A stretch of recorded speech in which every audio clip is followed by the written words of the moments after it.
Dennis. My name is Kathy Meek, and I was one of the judges at the Texas Summerfest. Um, that was quite a privilege. I enjoyed getting to do that and see all the beautiful images that were entered. One of those beautiful images was yours, entitled Worn Out.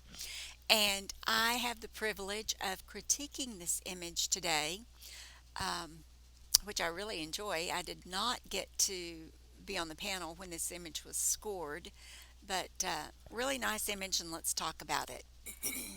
When an image comes up to be judged, we are taught to look for the 12 elements of a merit image. Let me run through them really quickly. They are impact, creativity, style, composition, presentation, center of interest, lighting, subject matter, color balance, technical excellence, technique, and storytelling. And as I look at this image, I see a lot of these elements in play. By the way, congratulations on being in the middle of the deserving of merit category at 82. That's a really nice score. Um, but you might have wanted it to go up into the next category or a higher category. So let's look and see what we've done right here and what might could have been done differently.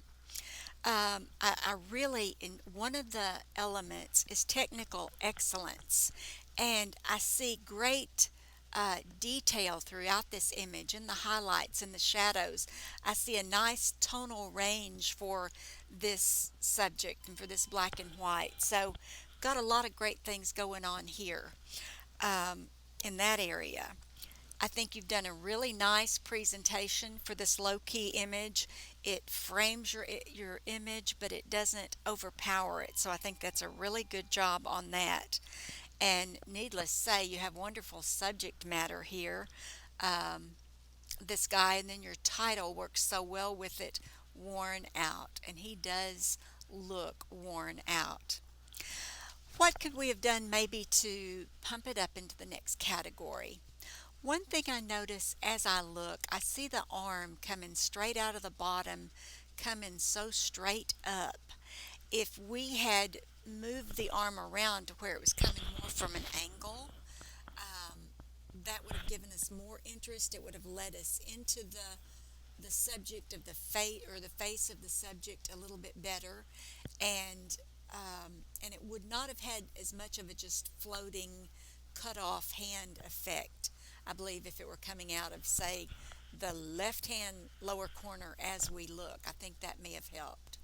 Also, turning the man's head, tilting his head just a little bit on the shoulders where um, the eyes are not so near straight across. They're not really completely straight on the horizontal line, but just a little bit more tilt would have given us a little bit more interest as well.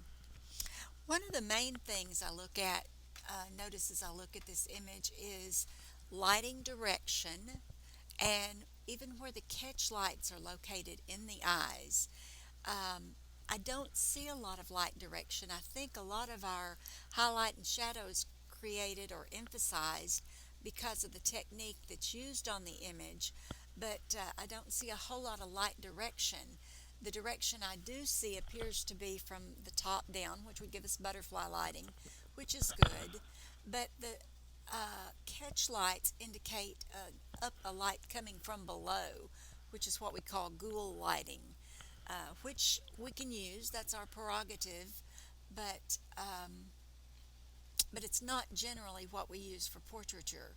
But as I look at the creases on his wrists, it looks to me like the light's coming in from the top. So if that were my image, I think I would change those catch lights from lower to upper. That's just kind of conflicting there. Um, that's just a few of the things that I think may have held it down into the merit category rather than going up into higher categories, because you do have a really interesting subject here. Hope that's helped you just a little bit. And I do thank you for entering Summerfest, and wanted to tell you good luck to you in your future competitions.